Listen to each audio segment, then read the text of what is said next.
there is a chance for the jiva to go back to our original home, to the spiritual world.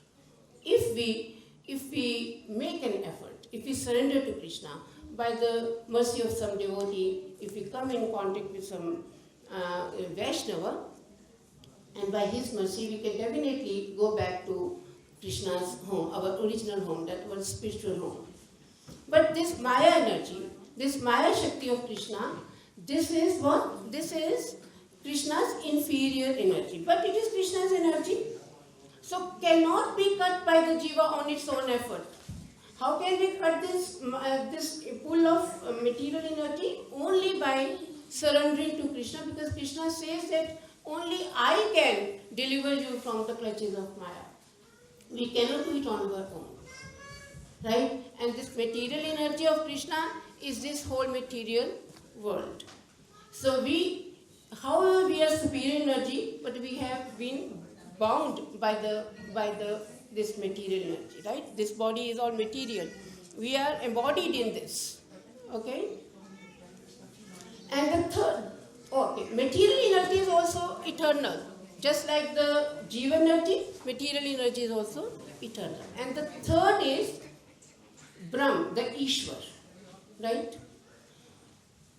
So the Ishwar, the Brahma, he is the source of all the energy. So when we come here in the material world, the soul comes here in the material world, and it takes a body. Body is dead, the body starts working. How? Because of the contact of the soul.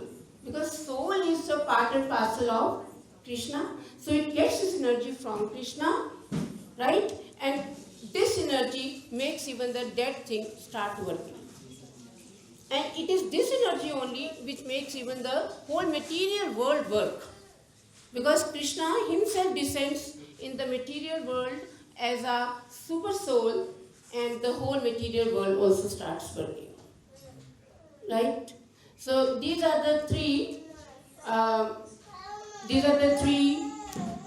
eternal tattva that are discussed in Bhagavad Gita. So Krishna tells Arjun tells Krishna in the first chapter that I do not want to fight because I have all these people, they are my relatives, they are my worship, so I cannot fight with them, I cannot kill them. So Krishna gives him all this knowledge about the soul and the body.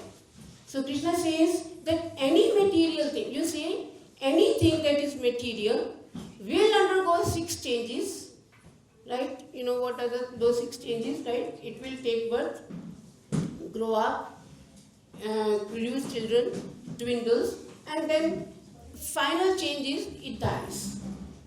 So every material thing has to undergo these 6 changes, and ultimately it changes its body at the time of death. Alright? So Krishna tells Arjun, all these people, your kings who are all assembled here, they were present in the past, they are present now, and they will never cease to exist. Right? So Arjun thinks that, but what if he says that you cannot kill the soul. If at all you will kill only the body, and body is made up of material elements which are temporary anyways, so they have to go anyways, right? So you cannot kill the soul proper. Then Arjun says, what if I by chance kill the soul? But then Krishna explains to him, the soul is very, very small.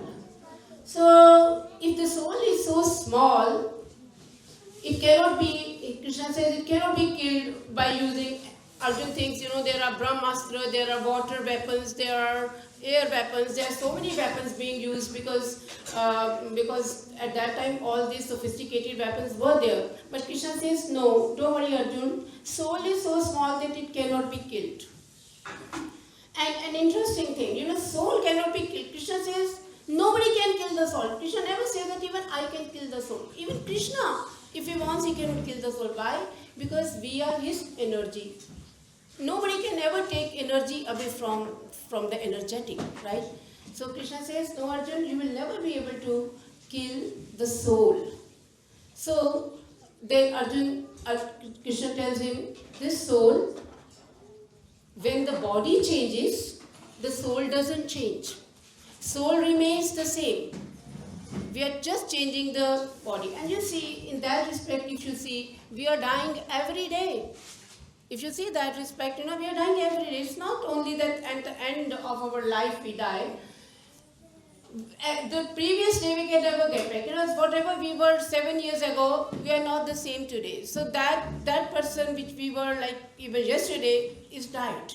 So every day we are dying, and Krishna says that at the end, the final change takes place, where the soul gets migrated to another body. And this process of migration continues until the soul receives mercy of a devotee of Krishna. So the biggest problem, the problem is, our too much attachment in the material world. Our soul is attached so much.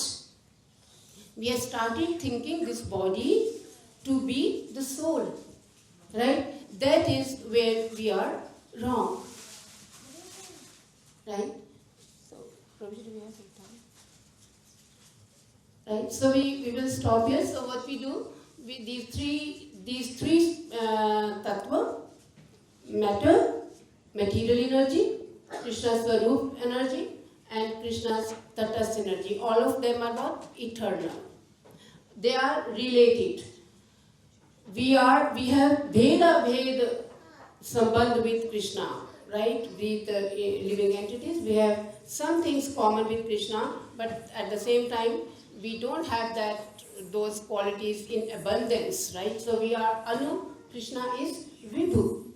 That's the difference. So we can come under the control of Maya, but Krishna can never come under the control of Maya, right? So this material energy keeps us bound in the material world. That is called our conditioned state, right? And to come out of the clutches of Maya, we have to ultimately surrender to Krishna. Thank you.